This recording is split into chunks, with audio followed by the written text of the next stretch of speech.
I know got kicked off of Twitter for posting a quote from Caddyshack about killing all the golfers. Yeah. And didn't our friend William Tokarski, who was just on the show, he got in trouble? Well, he posted a picture of a baby drinking a beer. Oh, yeah.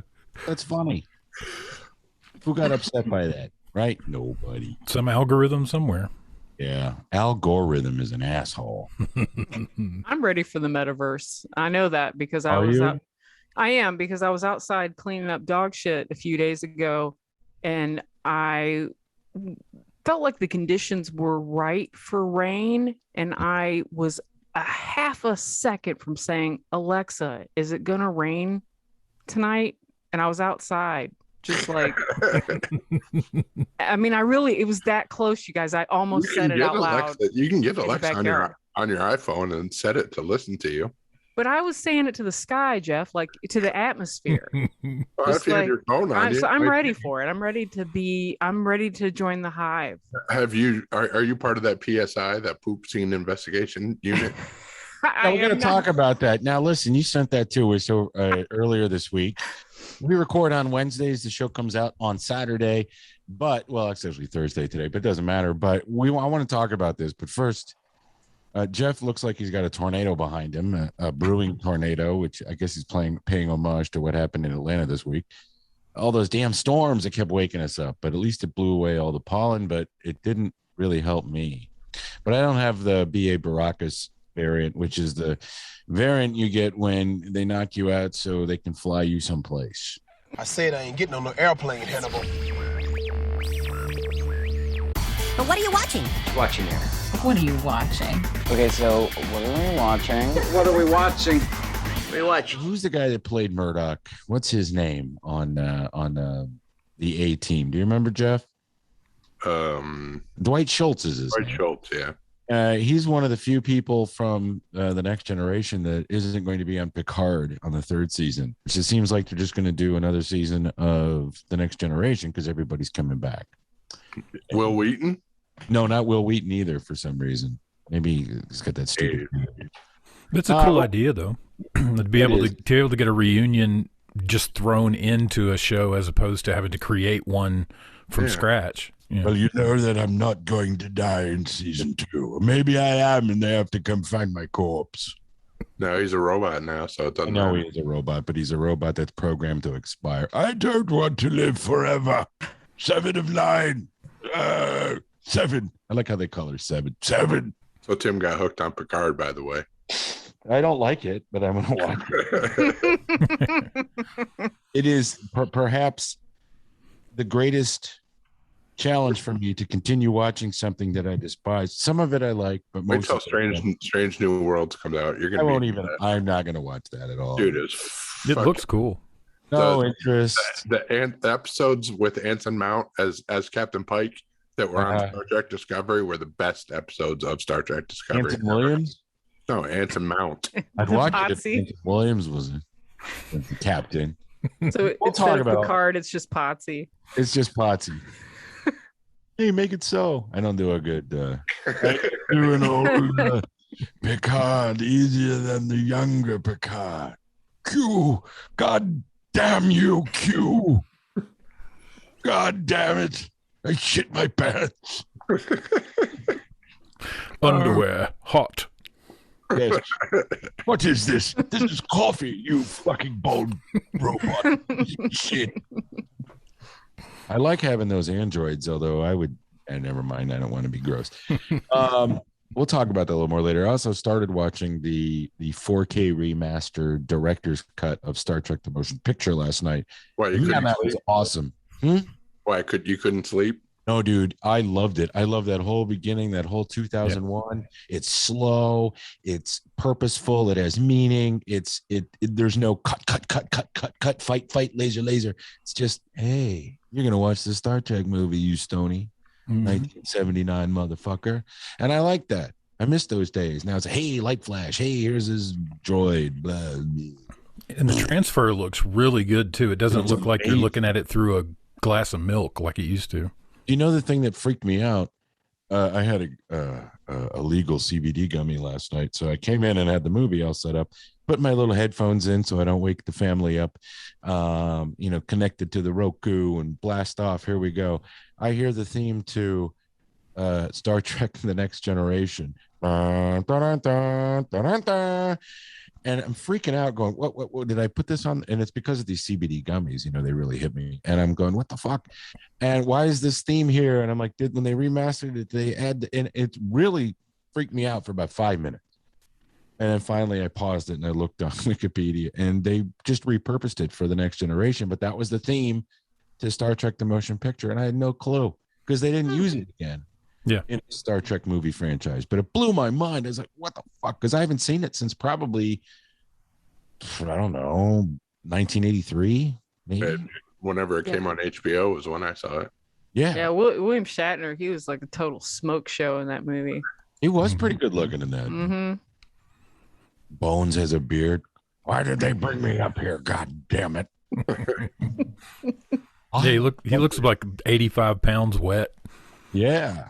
Yeah. And the thing is, they were always old to us. So, as they got older, it was never like a surprise. It wasn't until the last movie with the original cast that they looked super old. We're older than Shatner now, right? No. And he wasn't 79? Are we older than him? I think so.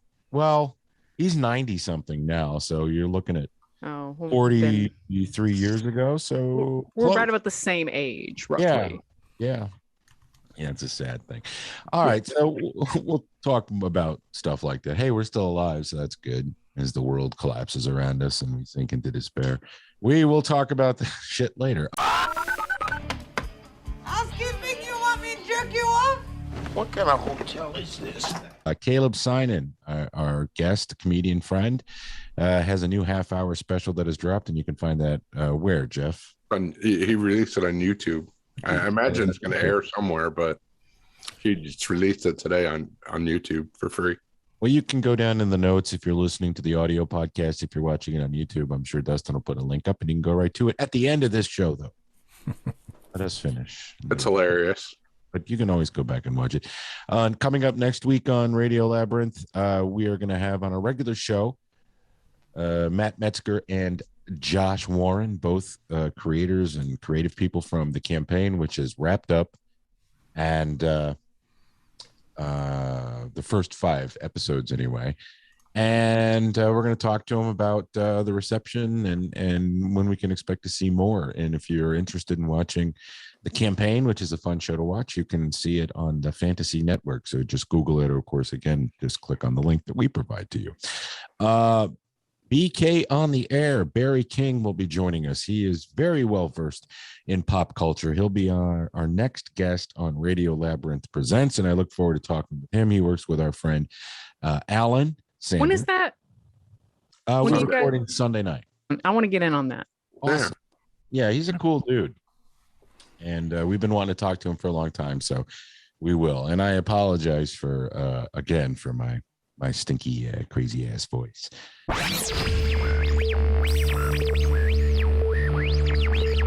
Another opening day, Harold.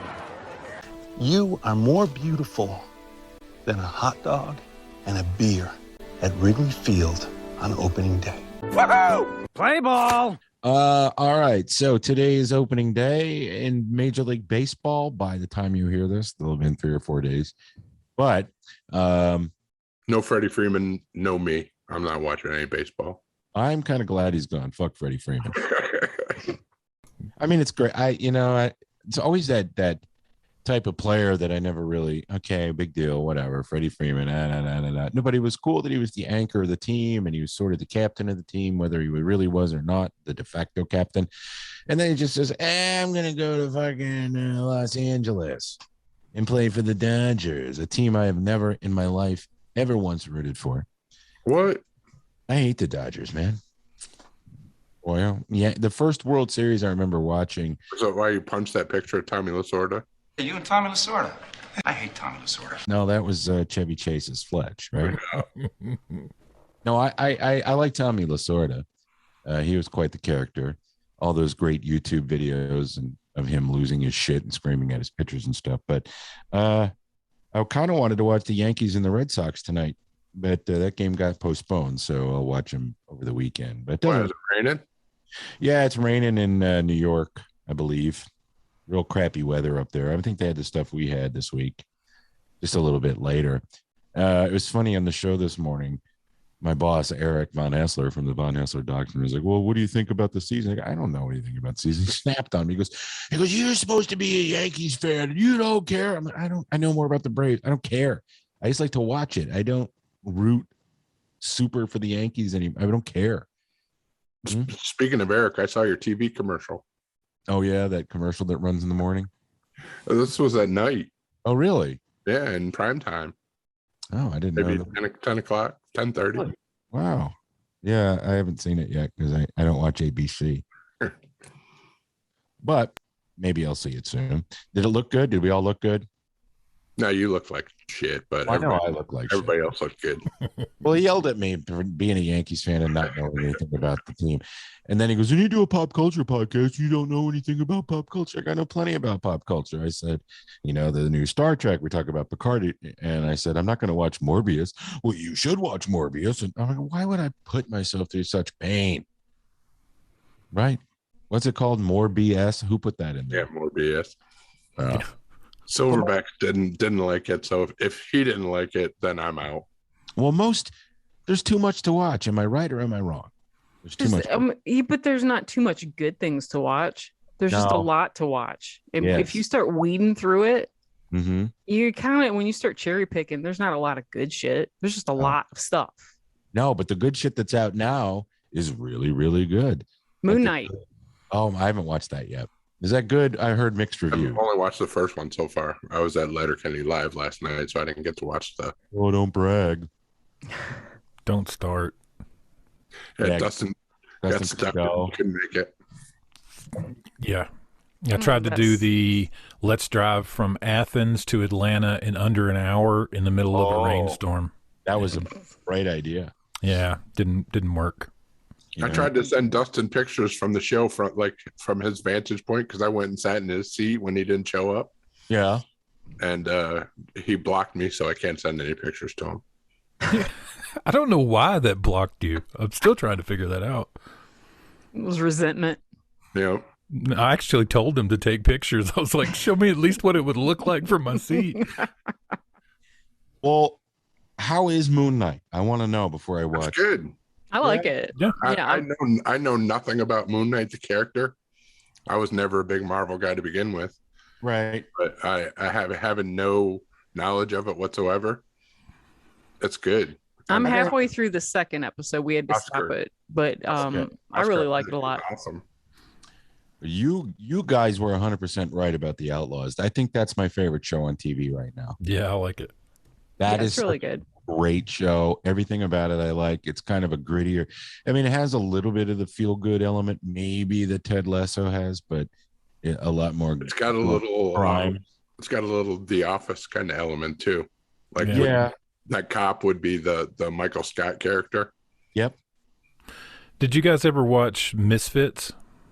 No. British show?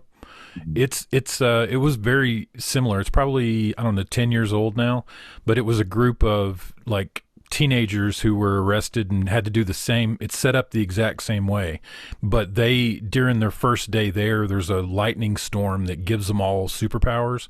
Oh, wow. And they have to like learn what they are and go through it. And it's an excellent show, but it reminded me a lot of that same kind of humor and, but with the element of superpowers, which was kind of neat. Oh, I might. The chick cop, she kills me. Yeah, she looks like Chief Willam. Yeah. Yes.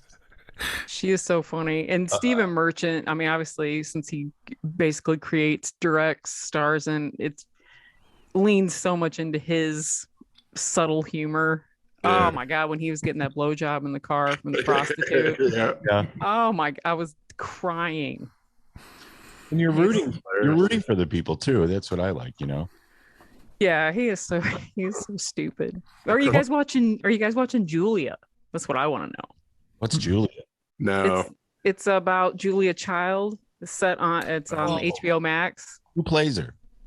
I don't know. I've never seen this lady before, but she is perfection. as Julia Child. Oh. And what's his face? David yada yada, the one who played Niles on Frasier. David Hyde Pierce.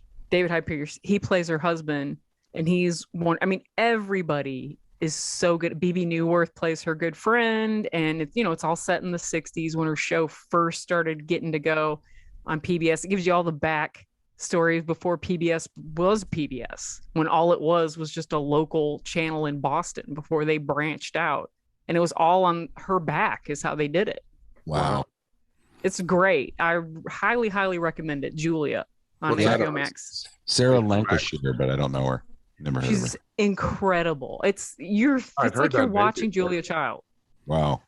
Yeah, it looks like she just does a ton of British television shows. She's been on like a lot of them since like the early. She's such a great actress. 80s. But I really think all of you guys would really like it. It's great. It has the real good nostalgia factor to it, but they still say fuck and and stuff like that. I watched Julia Child with my grandmother when I was a little kid because she liked to watch her. She'd laugh. Yeah. And then we saw the classic Dan Aykroyd as Julia Child who cuts himself and just bleeds everywhere. I think I saw that when it aired. Our buddy Nick is doing that cooking along with Julia thing. Where you like, I don't know if it's some kind of new show or whatever, but you like watch Julia Child and cook. Like you would be painting with Bob Ross. Yeah. You cook with Julia Child. And he puts it out on video, right, on Facebook? Yeah, he's doing these dinner and his show things. Can we link to it? Yeah, I guess we can find a link. Share it for him. Yeah. I'm doing the I'm cooking with the anal retentive chef. Yeah. Oh, nice. Cool. Never actually cook anything. We just throw things away neatly.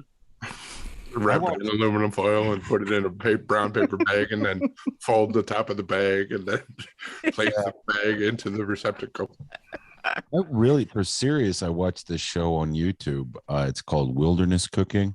I talked about this. It's this guy in Azerbaijan, and it's sort of AMSR. Is that how you say it, or is it ASMR?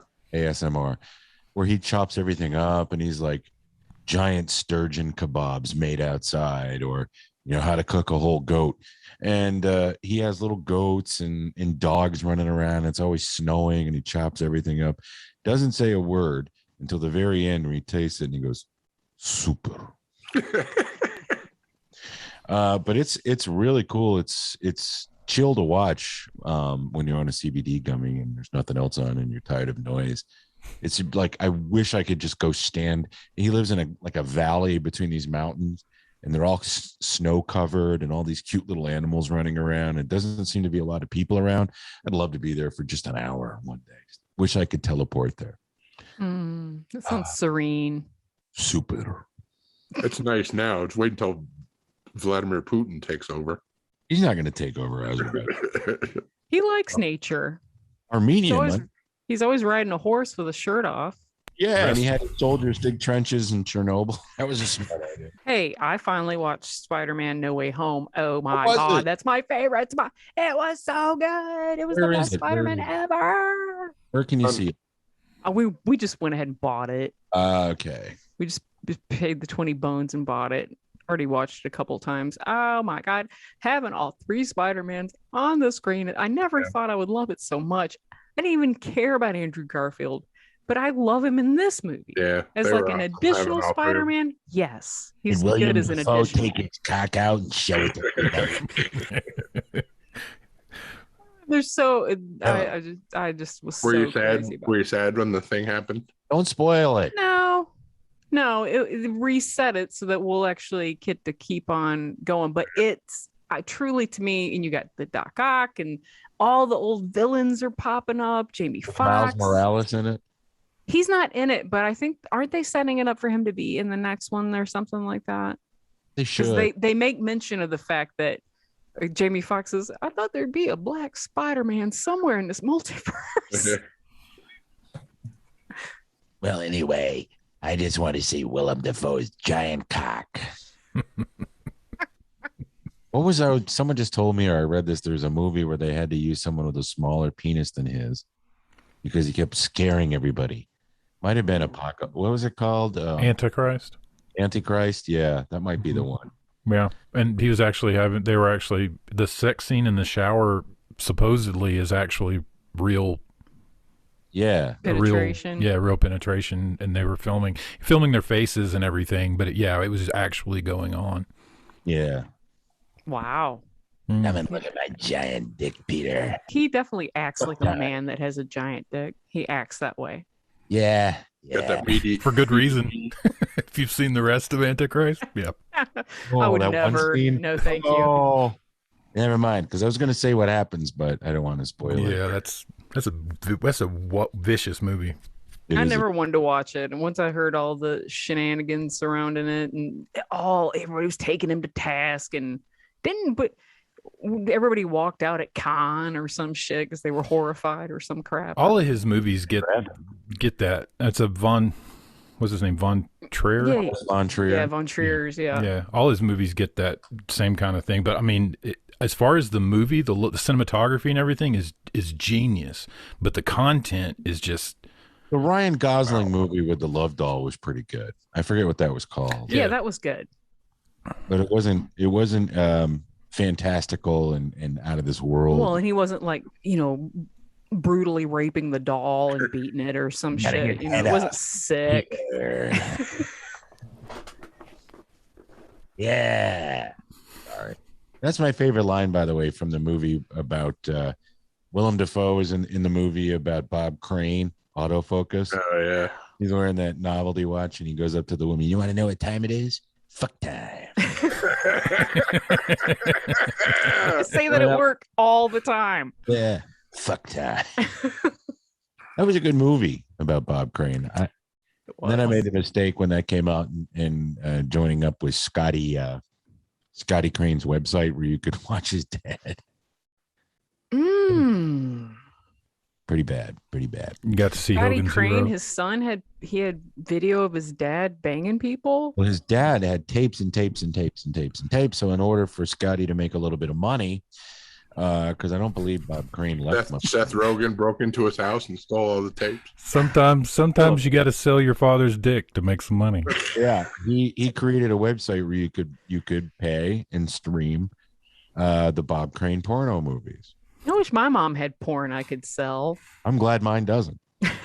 We have ways of making you money. Yes. If you can make your money with the porn and the whatnot. All right, let's veer away from this. We always do. So earlier in the week, we posted on Facebook that we were going to be talking about some classic television themes. And by themes, we're not talking about molestation, because that's an 80s thing that happened a lot. Or, you know what I mean?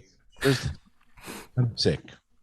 What we're doing is we're talking about television themes. Some of your favorite classic themes could be from the 60s, 70s, 80s, 90s, if there was one. They get increasingly rare as the closer you get to modern times. And I want to thank the people who posted, and we'll read some of those here in a minute. Can I interrupt just for a moment before you get going? The whole reason why I wanted to do this was because you know how they don't really have good intros for shows anymore. Right. But in a updated modern way, we were watching Severance. The intro to Severance is incredible. Yes, it is. I mean, I will always watch every moment of it because it's just wild. That and Jeff, we watched all Chapelwaite. The intro to Chapelwaite is great. And I was just thinking, I mean, I guess this is but this is like as good as we get now. Yep. But this used to be the norm where you always had a good intro. You didn't ever skip. Even if you could, you wouldn't have skipped over it because you were into it. And it also stayed in your mind all the time. The theme. I still remember lots of those themes. And as we go through them for comedic purposes and also copyright purposes, we will each attempt to sing or maybe sing together. So we apologize in advance. So we're going to read a list that Steph found. I believe it's called the 25 best television themes of all time, which you can find on yardbarker.com, which is, I guess, an entertainment site. Yeah, and it came out recently. So we'll share that link with you, and we'll go through the list, and then we'll each do our. We each got to pick one of our favorites as an honorary mention if it's not on the list, and then we'll read yours from Facebook. How's that sound? Yeah. Killer. All right. So from the list from yardbarker.com, starting at number 25, who's going to read the intro to this? I guess I am, right? Well, you're the one with the BA. I'm not doing that BA voice. Remember how upset Steph got last week when I did Chris Rock? I didn't get upset. The world did. I just let you know, don't do it. Yeah, we had to have diversity day training. Who should I read it as? Do it as Casey Kasem. In 1972, a crack commando unit was sent to prison by a military court for a crime they didn't commit.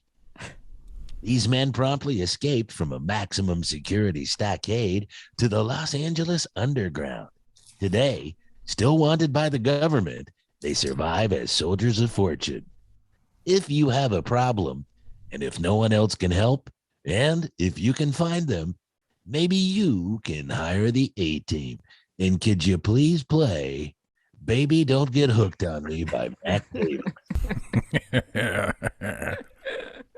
That, of course, is the beginning to.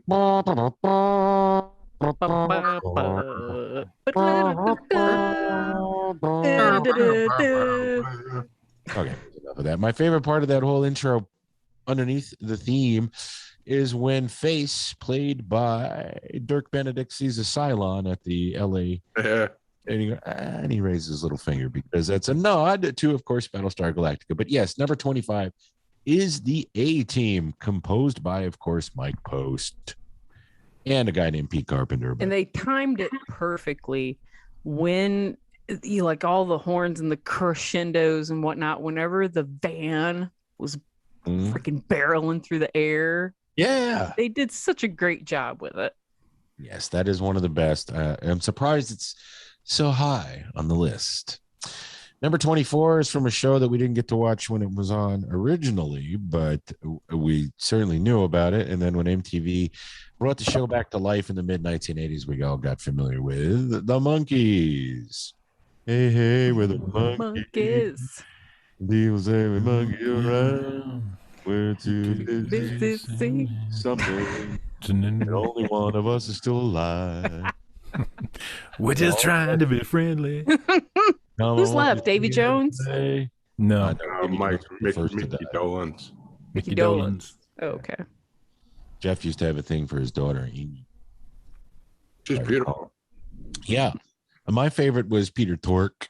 I love Peter Torkington or whatever. I'm reading a book about, it's the stupidest book I think I've read in a long time. It's a conspiracy about the Laurel Canyon rock scene. It's called Weird Scenes Inside the Canyon. Everybody's connected to the military and the CIA, and no one died of natural causes. It's not about the 80s porn star Laurel Canyon?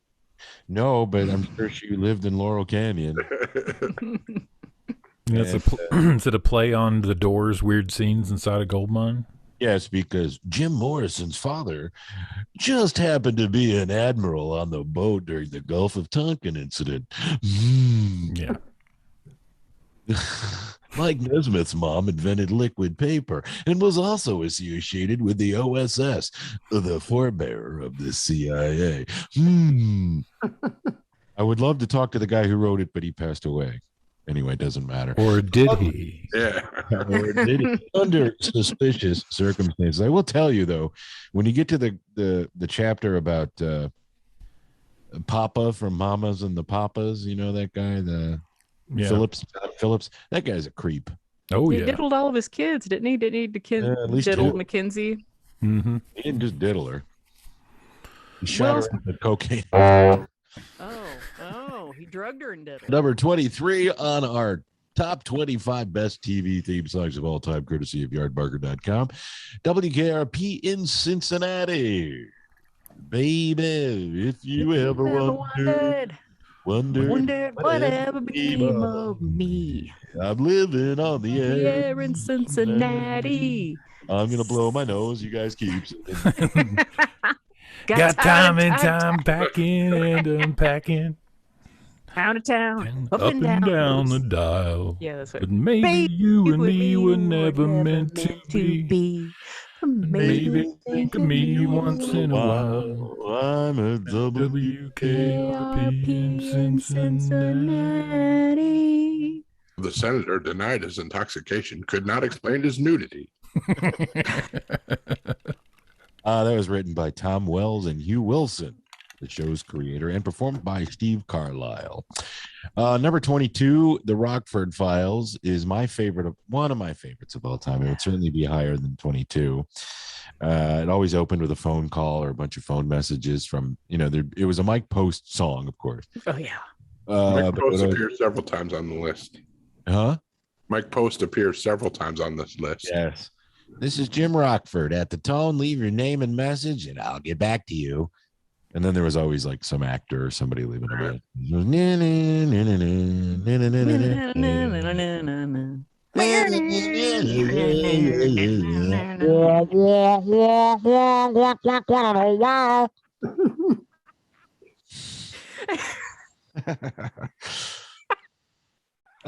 Moving on to number 21 is a cozy little theme written by Quincy Jones, and we all know what that is. It is the theme to Sanford and Son.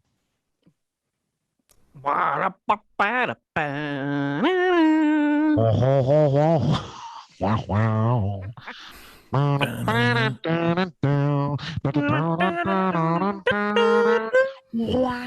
can't do it. Did he do the theme to What's Happening too? Quincy Jones, I don't know. I feel like they're kind of similar a little bit. Oh, the Doobie Brothers did it and they stole it. Oh. No, I don't know who did the theme for that, but if we can look it up, it sounds similar. But you hear a Sanford and Son theme, you're ready for some quality television, right? My goodness, yes. I loved that show. I still watch it if I see it on. Even when Red Fox was like boycotting the show because he wanted more money and they had Grady living there with him. Still funny, but not as, of course. No. Coming in at number 20, you have the theme composed by U.S.-based Gerald Imel, the theme from Dallas.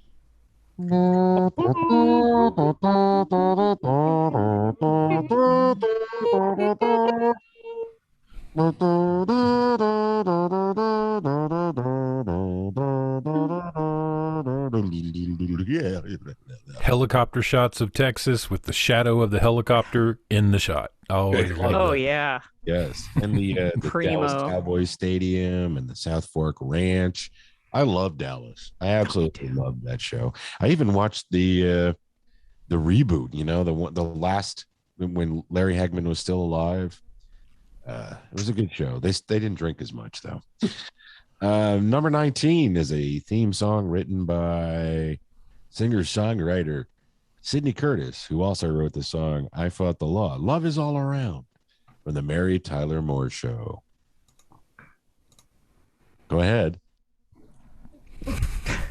I do like the version by Husker Du. If you can find that on YouTube or if you can find it on your streaming service, they do a great version of it. Husker Du singing, who can turn the world on with her smile, who can take a nothing day and suddenly make it all seem worthwhile. Well, it's you, girl, and you should know it. With each glance and every little movement, you show it. Love is all around. Why don't you make it? You can have the town. Why don't you take it? You're gonna make it after all. Yeah. That was a good one. Number 18, All in the Family. Those were the days. Boy, the way Glenn Miller played songs that made the hit parade. Guys like us, we had it made. Those were the days. Beautiful. That was good. Now all you see is violence and sex on TV. All good, old-fashioned values. Coming in. You're doing Family Guy. Number 17 is a song written by Andrew Gold. We all know who Andrew Gold was. When the lights go down. Was that him? Oh, no. California town. I don't know. But Andrew Gold did write, "Thank you for being a friend." And that is the theme, of course, to the Golden Girls. Thank you for being a friend. Travel down the road, back again. You're something, a friend, and a thing I forget. And if you do a party, you invited everyone you knew. You would see the greatest gift would be for me, and a time and past would say thank you for being a friend. Thank you for pissing yourself. Coming in at number 16 is the Flintstones theme. Yabba dabba doo. Flintstones, meet the Flintstones. And the money says Homer Simpson. He's the greatest guy in history. From the town of Springfield, he's about to hit a chestnut tree. No. Moving on down to number 15. We're 10 down and 15 more to go, I believe. 15 is a song written by Charles Fox and Normal Gimbel. It was a top 5 hit for 1970s one-hit wonders Pratt and McLean, and it's called Sunday, Monday, Happy Days, Tuesday, Wednesday, Happy Days, Thursday, Friday, Happy Days, Saturday. What a day. Proving all we with you. These days are ours. Oh, happy days. You don't Camille, some eyes up. That one's not on there. Let's hear the theme from Potsy Goes to Space. Potsy Goes to Space? It's Potsy Star Trek. Oh. Potsy is here in a ship, going to space where he will visit the moon. Now into space, and he is Ralph Mouth there. To Ralph Mouth, who's playing a Ferengi. Ralph Mouth Ferengi. Da-da. So they did use Rock Around the Clock for the first couple of seasons, right? Yeah. Okay. I thought in my mind I'm sitting there going, wasn't it Rock Around the Clock? But I guess that was for only a short Haley period in the of time. comments. Yeah. Maybe up till season 5. I don't know, something like that. Yeah. A couple seasons. Happy Days again. That was what they called it in syndication. Potsy's in space. Planets run by Kardashian. No, it's the Kardashians. Jean-Luc Picard has the skulls on his desk in the alternate universe. Number 14 is a song popularized by Robert Altman's brother, Mike Altman. Actually, the son of the director, Robert Altman, who directed the movie MASH. The music was written by Johnny Mandel, who also sang the popular song Suicide is Painless, the theme to MASH. Who sang that in chorus? Suicide is Painless? Yes, we sang it in 6th grade, the theme to MASH. And suicide brings on many changes, and I can take or if I please. You get all the parents out in the audience holding their lighters up. Yeah, smoking doobs. Number 13 is the Brady Bunch theme, which I never really liked that song. Here's the story of a drunk named Brady who was beating up all of his kids till he met a cocaine addict named Carol who had 3 little girls. And they made a bunch of movies for the black market. And they sold them to some Russian guy named Jim. Now you can always get arrested if you are caught with them. The pedo bunch. The pedo bunch. Yeah, the Brady Bunch. Anyway, you guys were now. Pedo bunch. Hey, number 12 is the theme to the Love Boat, sung by Jack Jones. Dionne Warwick did it on the final season, written by Charles Fox and, of course, Paul Williams. The Love Boat. We'll be making another love. Come aboard. We're expecting you. The love boat. Should we'll be making another run. The love boat. Trafficking cocaine from South America. Every chick wants to fuck Doc, and Isaac will make you praise. Yeah, that's what Isaac's doing. He's roofing all the drinks. You want some? Yeah. Anyway, and Fred Gandy will become a congressman. I like the third break in that song. It's like you think it's over, and then they're like, "And love, it won't hurt anymore." Especially when you're with Doc. Jack Jones was recently on Gilbert Gottfried's Amazing Colossal Podcast. It was a good episode. Ooh, coming in number 11, the problematic show that has a Confederate flag on the top of the car. A song written by, who wrote this song? Willam Jennings. Yeah, Willam. He wrote it, or did he sing it? Doesn't say who wrote it, but maybe he did write it. Country music legend Waylon Jennings. Good old boys. Never meaning no harm. Beats all you never saw. Been in trouble with the law since the day they were born. Making the way. No, wait a minute though. Does he say? Now tell me something. Does he go straightening the curves, slapping their heels, Flattening the hills? Flattening the hills. Yeah. Beats all you never saw.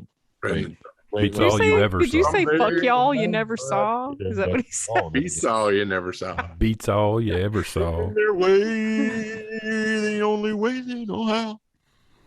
And that's just a little bit more than than a a law. And that was filmed here in Covington, Georgia. Was it really? Yep. It looked like they filmed it in California because it looks just like the MASH set. They did. They filmed. Anytime you see the driving, yeah, like all that road work and everything, and jumping the stuff and all that was done here. And then I think they used downtown as part of the hazard. Plus the Daisy, her house actually sits right off of I-20. You can see it. Now, it's funny. They sold the property. Huge estate. Like, you can see it. Got big wall goes around it. Now, it is owned by a trucking company, and they use it to park all of their rigs. So there's this house right in the center, and it's wall-to-wall rigs just all the way around the whole thing. Really? Yeah. Cooter bought it and Luke's house? Daisy. The one that played Daisy, the actress. Oh, that was her real house. Yeah, she bought it when they were filming and everything. She just lived here for years. Oh, wow. Yeah. That's cool. what I thought. I heard that Atlanta Pizza and Euro used to be Cooter's Garage. Yes, that's what I heard. Yeah. Well, speaking of, before we get later to the ad, let's everyone, when you go in next time, let's leave the glory hole stuff out, because my son is really questioning me why 4 different customers have asked him how the glory hole is in the bathroom. No, that didn't really happen, did it? Oh yeah. At least Tim Allen is one of those customers. Yeah, he was sorry. one. Yes, He's definitely one of them. yeah. did you have to have the what is the glory hole discussion with your son? Now, wait a No. minute, back up. Okay. First of all, was Tim Allen at Atlanta Pizza and Euro? He what do you mean? Was He's the real Tim Allen there? Not our friend. our Tim Allen. Yeah. Yeah. Yeah, he was there. Okay, not the actor Tim Allen. I know Tim Allen. No. Okay. Answer No, the if real Tim Allen was there, he would have either A, tried to buy cocaine in the bathroom, or B, tried to fill the hole. talk about him having a glory hole. I wonder who came up with that. Actually, it was Steph that came up with that. All right. Leave Well, it to no. me. Yeah. I've always wanted to encounter a glory hole. I just have never come across one. You need to visit more men's restrooms then. I just want to stick something through there, not Yeah. a body part. You need to but just invent like a lady's glory hole. Sewing. I just like I want to stick like a Just stick your butt. popsicle. You Let's stick your butt through it. Oh All God. right, let's finish this list. Okay. There's like 20 more to go. Number 10 is Mission Impossible. I never liked that show, but I like the movies. I like the opening theme. I wasn't a Peter Graves fan except for Airplane. And also, Who wrote that? The Lalo Schifrin from Argentina. That sounds like a made-up name. Right. But it says, BJ Thomas, as long as we got each other, the Growing Pains theme, which is number 9. Show me that smile again. Show me that smile. Don't waste another minute on Tracy Gold. What's She funny ain't is eating nothing today. they made that they recorded 4 or 5 different versions of that theme song for over the span of the show. Yes. And he recorded like 2. So he recorded 1, then someone else did it, and then he recorded again like 8 years later. He also had Jennifer Warnes and Dusty Springfield on it. Yeah. Mm-hmm. I thought he had Gloria, what's her face from the Gloria Hall. Yeah. Gloria Hall. Gloria Hole. Number 8. Well, the world don't move to the beat of just wandering. Well, my prayer for you, man, not right for Gooch. Man owns a bike shop, Eddie and He might Studley in. gives you some wine, and you play pirates without shirts on. It's just Gordon Jump. He's just Gordon Jump. Yeah. Arnold.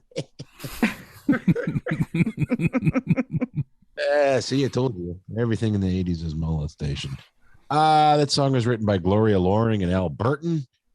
It takes different strokes to move the world. See, that's who I was thinking sang that with Alan Thicke. I thought it was Alan Thicke and Gloria Loring that sang. She may have been on it as well. Okay. The hubris of the late 70s, early 80s, the only way for an African-American boys to get out of the poor squalor they lived in was to have their mom die and go live with a rich white guy. And that was my aspirations. I wanted Me too. Yeah, it turned out so well for both of them. Yes. Hey. Todd Bridges is okay. He's great on Twitter. He is. No, he is. He's very positive. And when your Twitter feed is filled with garbage and you get to Todd Bridges and he's like, I'm thanking the Lord for how He was great. awesome on Celebrity Big Brother. Yeah, but when you see him on Twitter and you're in the mire of shit and he says, I want to thank the Lord for giving me another day. I'm happy. I'm like, fuck it. Yes.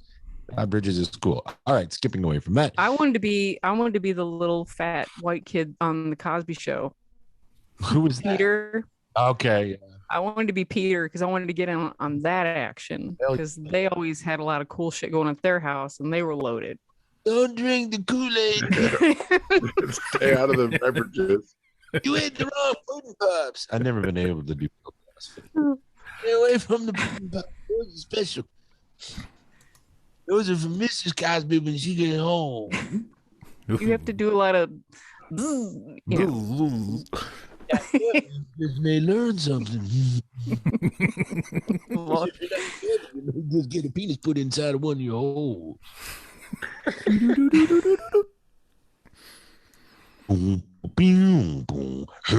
That's not on here. Number 7. Written by Mike Post and Stephen Geyer, performed by Joey Scarberry. The biggest earworm on this list.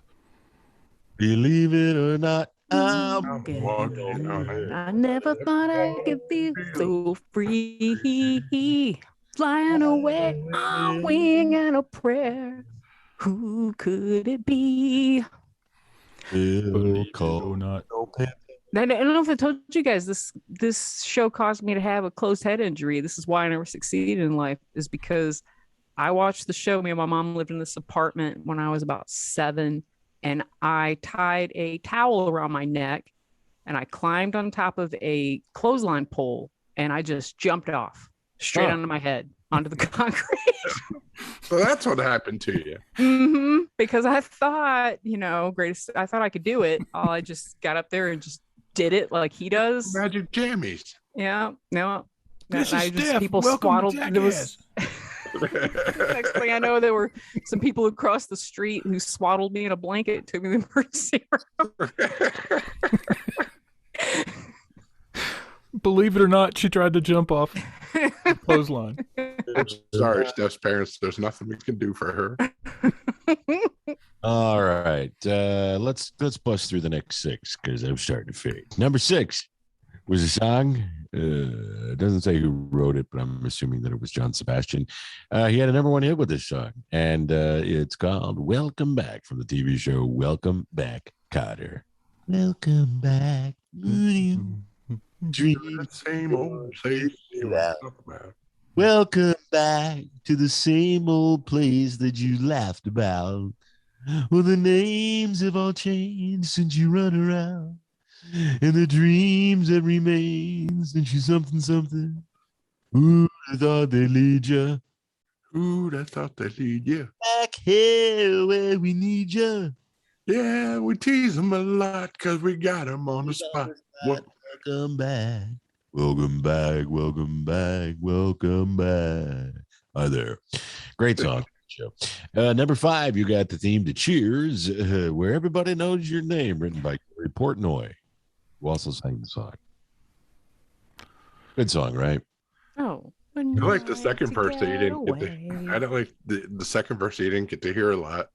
When it went into syndication, yeah. Yeah, roll out of bed, Mr. Coffee's dead. Funny line. Yeah. Hey, Nami, the guy who wrote this song, he worked in the OSS. Number 4, Hawaii 5-0. Bum, bum, bum, bum, bum, bum. Dun, dun, dun, dun,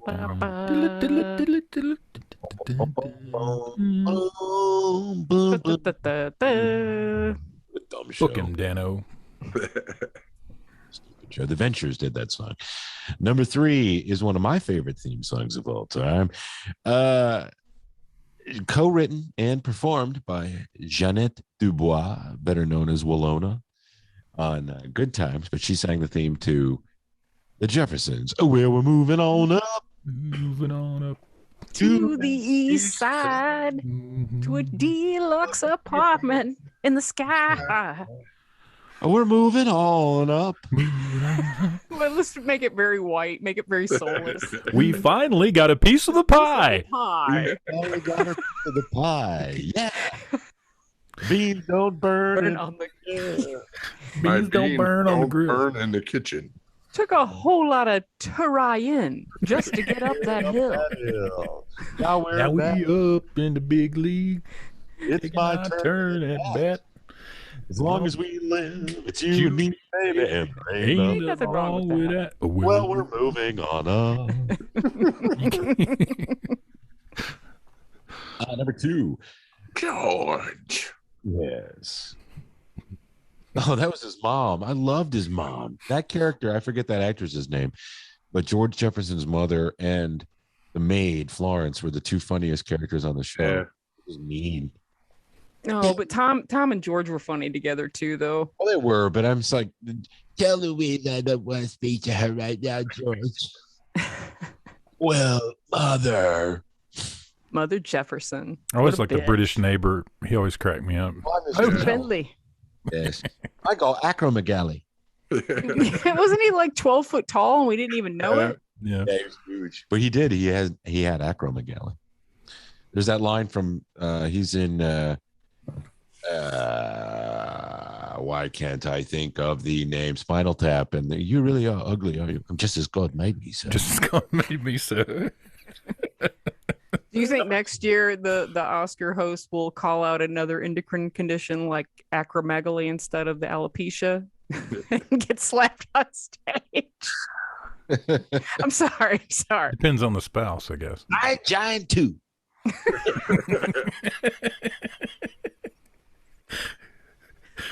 Sorry. You take the good, you take the bad, you take them both, and there you have the facts of life. No, do the Charlotte Ray version. I can't sing Charlotte Ray. You take the good.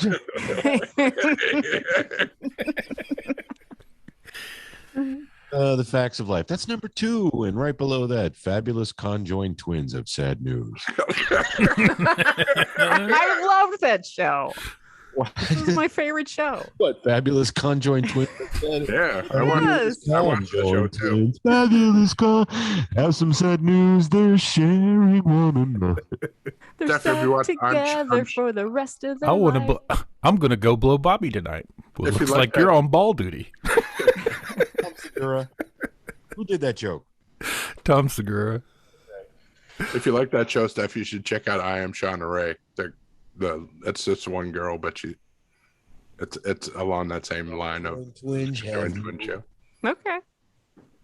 Famous conjoined twin show. One takes bites the other chew. Funny. Number 1, Slazzle, House and Pfeffer Incorporated. Dun, dun, dun, dun. That's number 1? Yes. Yep. Of course. Nothing's gonna turn us back now. Straight as I want to drink some shots beer now. We're gonna put our glove on this beer. Blowing on Squiggy. Oh, my dad owns a bowling alley. You can get pizza too. They call him Belly Del Vecchio. My honorable mention wasn't on the list. Another Mike Post song. Mm-hmm. Hill Street Blues. Let's hear it. Hill Street Blues. Hill Street Blues, Hill Street Blues, Hill Street Blues, Hill Street Blues, Hill Street Blues, Hill Street Blues. It's kind of a shame it's not up there. All right. Steph, what's yours? You're just gonna have to suck it, Tim, because there was a few missing from this list that I would just like to say really quickly, and you guys join in if you'd like. First up, Knight Rider. Should have had Knight Rider. Miami Vice. That whole Heart to Heart. Oh yes. It was murder. Oh my god. A great show. Who played Max? Lionel Stander. Yeah, he was like one of the voices on the Transformers. He was? Who did he do on that? I don't know. Neil told me. This is my boss. Hi, I'm Max, and I look after the hearts, which ain't easy, as when they met, it was murder.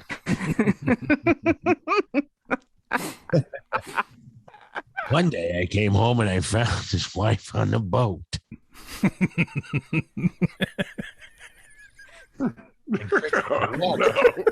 Oh, no. Wrong Christopher Walken was in that too. Oops. Sorry. What other one, Steph? Oh, Charles in Charge. That was a good theme song. Mm-hmm. Charles in charge of our days. And no Joni Loves Chachi. No. Wonder Woman. Ding, ding, ding, ding, ding, ding, ding. Yeah, the 70s rolling bass lines always. Oh, that song was great. Chips. Oh yeah, another good one. Near. That had to be a Mike Post, right? Or a Carpenter. What's his face? It was good. What it was. I forget who did it. Mr. Belvedere. Yeah. Streaks on the China. Never mattered before. Is that Leon Redbone? Yeah, it was Leon Redbone did the. Out on my balls, had to cancel filming that day. When you drop kick. Gilligan's Island. How is that on here? Here's the story. You're set right back and you'll hear a tale of a fateful ship. It started from this tropic port aboard this tiny ship. Okay, yeah. So we all knew that song like her. And Andy Griffith.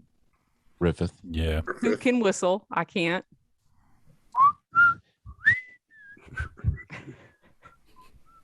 All right, Tim, we don't want to get copyright. Yep. Oh, sorry. But then, but my toss up, these are for my two honorable mentions. One is my favorite theme song of all time, which is Angela's song or whatever, the theme of Taxi. Yeah, that's a good one. It's my favorite of all time because it symbolizes so much of my childhood that it's 11 o'clock. You're supposed to be going to bed. It's late. It's coming on, Right. And that's one of the things that I love so much about it. What does the yellow light mean? What does a yellow light mean? Slow down. Okay. What?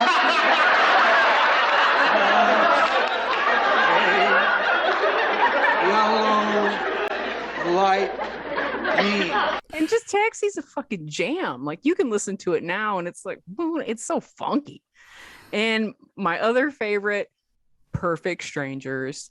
Love this theme song. Yeah, that's a good one. Standing tall on the wings of my dream. So He means 80s. that shit. Yes. And because it starts out with the harmonica. Ma, nothing's gonna stop me now. That's a good one. All right. Dustin. No, I'm done. I'm sorry. Well, she mentioned a couple of the ones I was going to honorably mention, but the one, my favorite that wasn't mentioned was Simon and Simon. Oh, yeah, that was a good theme. Yeah, start off with a guitar lick. That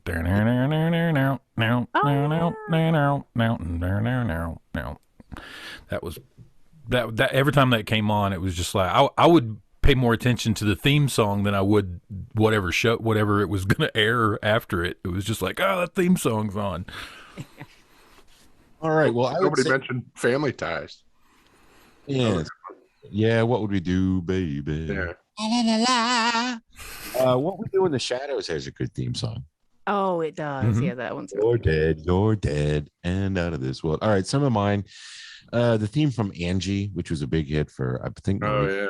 Let the time flow, let the love grow, let the rain flower.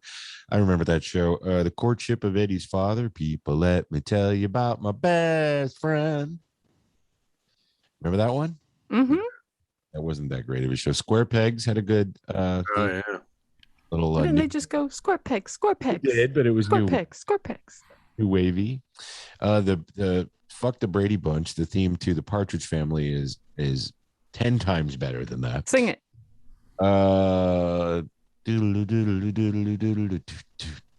Come on, world. There's a song that was singing.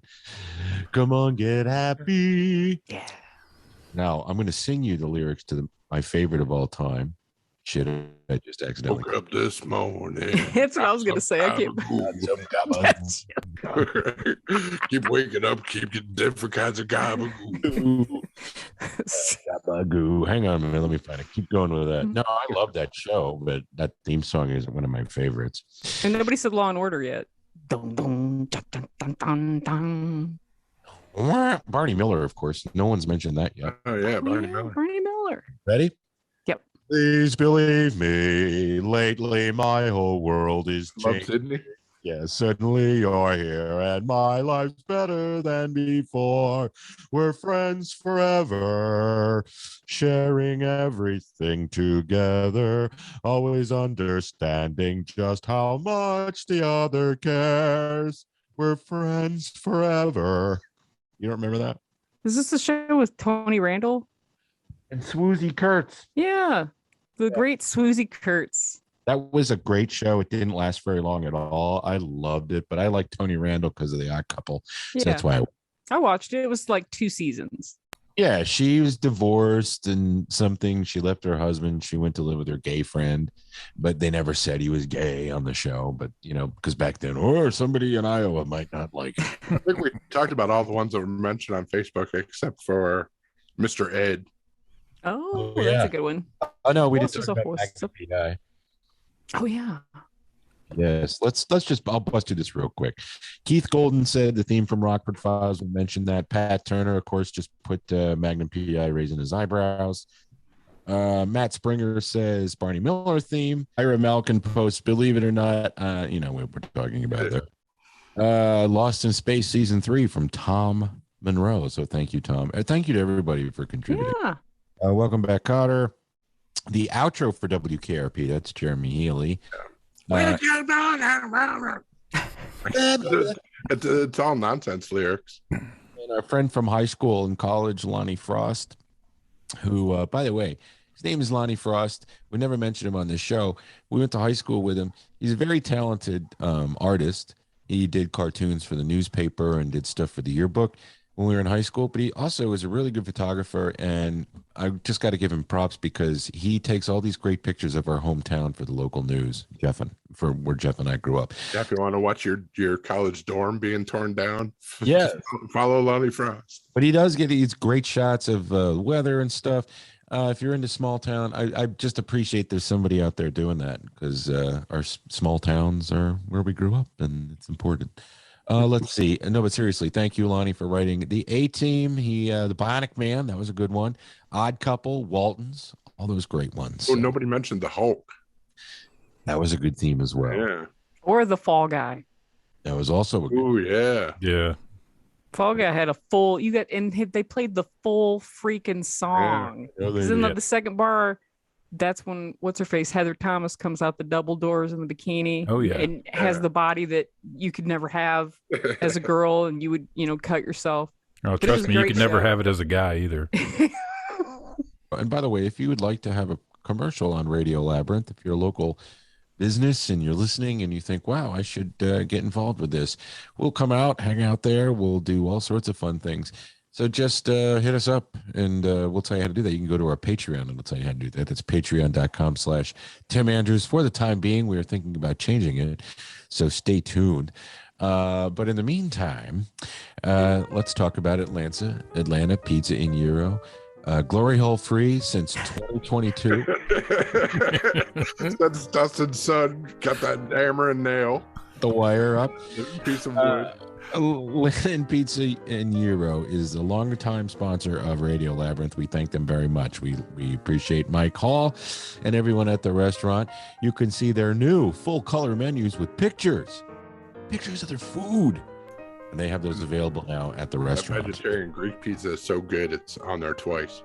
Well, damn, Skippy. Awesome. They also have a food truck, so follow them on Facebook and check everything out so you can follow their food truck. Mike's been talking to me about some of his friends in the food truck industry and some people we've had on before who are opening their own restaurants. We should do a food truck episode, so keep in mind we're going to be doing that, and that'll be fun. Atlanta Pizza in Euro has a busy spring afoot with the return of Team Trivia every Tuesday night. Bring your friends and enjoy the good food and great local craft beer selection at reasonable prices. Speaking of beers, they just added Line Creek Brewing's First Crush IPA on tap. They also have 3 taverns, Rapturous Raspberry Sour Ale in cans, and my hometown, Tucker Brewing's Georgia Red Lager, which is also in cans in their craft beer lineup, just to name a few. I bet it would be cool. They used to have over at the Tucker Brewing Company food truck night, so I wonder if they still do. I'll have to look into that.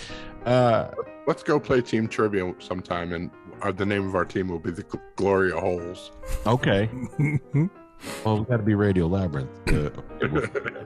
Atlanta Pizza in Euro loves serving their local community of Conyers, Covington, and the East Metro Atlanta area, and they thank all of you for your continued support in business throughout the years. Open for dine-in and takeout Monday through Friday, 11 to 9, Saturday, 12 to 9, closed on Sunday.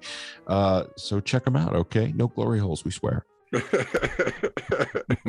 He's trying to get business, Tim. Why are you poo-pooing the glory hole? Maybe you could take you know what, you can watch Big Sausage Pizza in the back room. Never mind. You can't do this to him.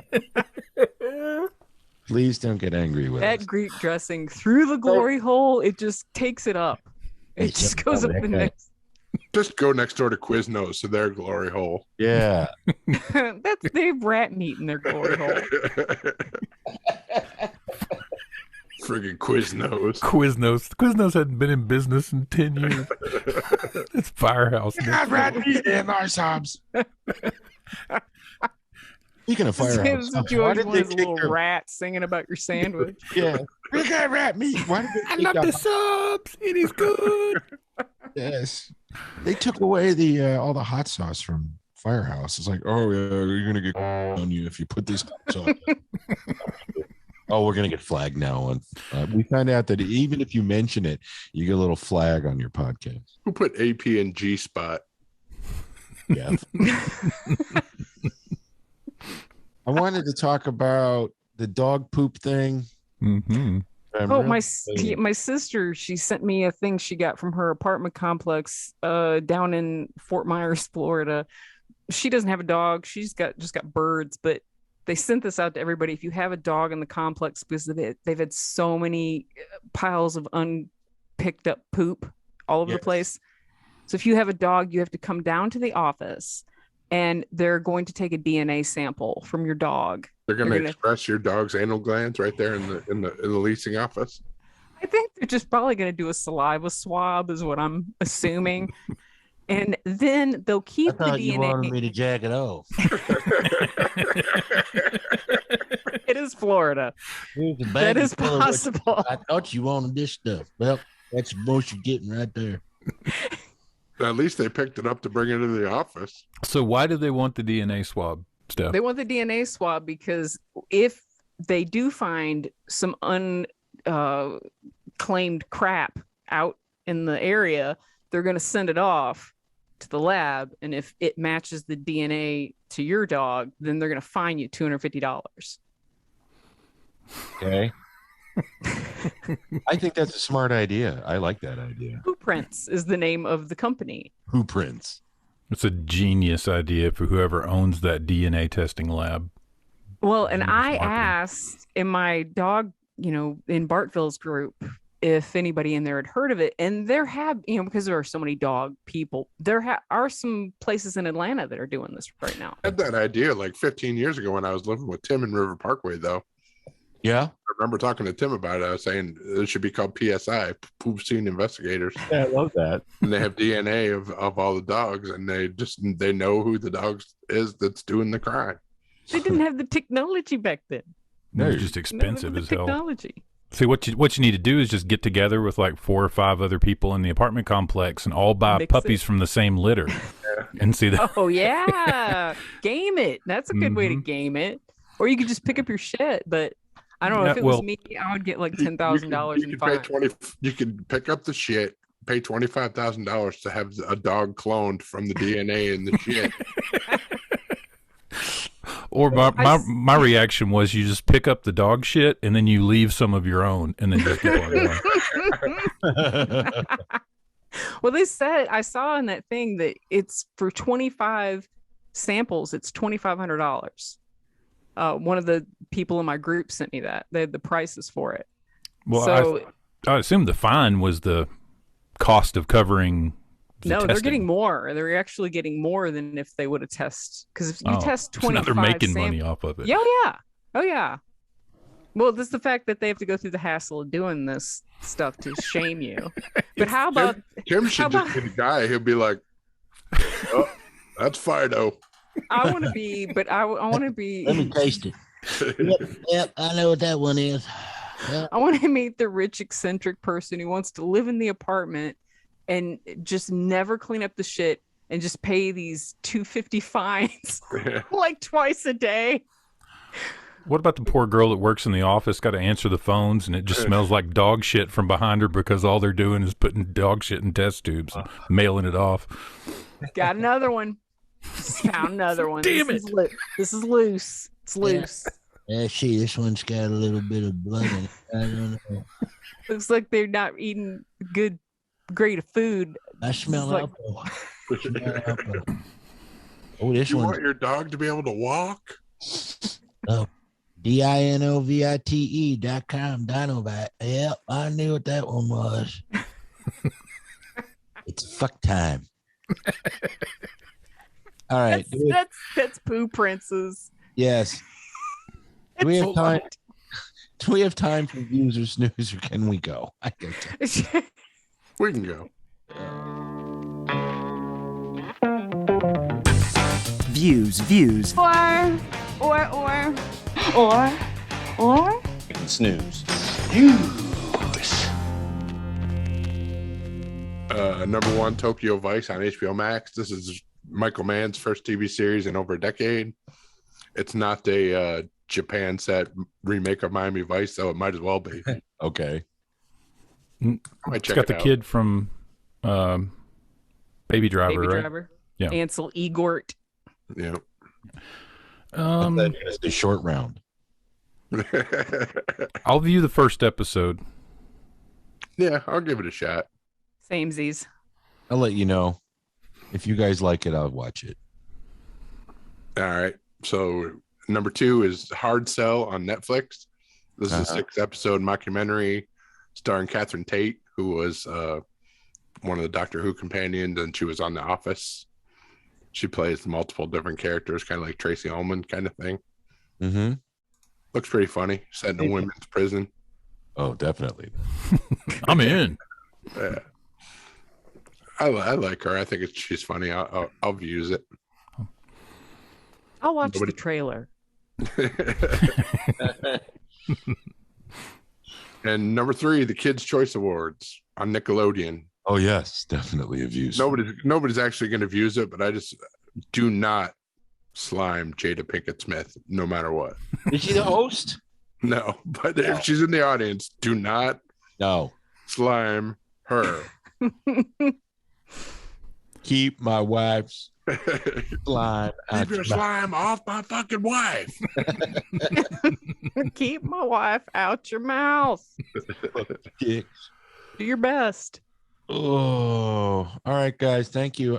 Thank you for making me laugh so I could get through all this with my horrible, horrible cold. Hopefully it's not COVID. It's BA1, BA2. Mm-hmm. No, it's pine tree. That's what it is. Yeah, Baracus. I can taste all that pollen. Ugh. Hate it. It should be all gone from the rain. Nah, it was horrible for the first 3 days this week. It was in the 4,000s, so that's why. Trees just goon all week. They're just edging, waiting for you to sneeze. That's all it is. No matter what you do tonight, or when you're done listening to this podcast, do not Google the term goonette. I will not. I will take your word for that, sir. Or blue waffle, for that matter. I did do that, and I was sad for it. Or what was that one? The lemon. I just Googled goonette, and there's a picture of Steph at a female glory hole. Is there a female glory hole? Yes. Is there? It's a toilet bowl sized. Oh my! All right, we're not going to. All right, guys, have a good week. We'll talk to you soon. All righty. Look for next week when we have Barry King on. Yeah. Keep it canon. Keep it canon. Keep it canon. Canon.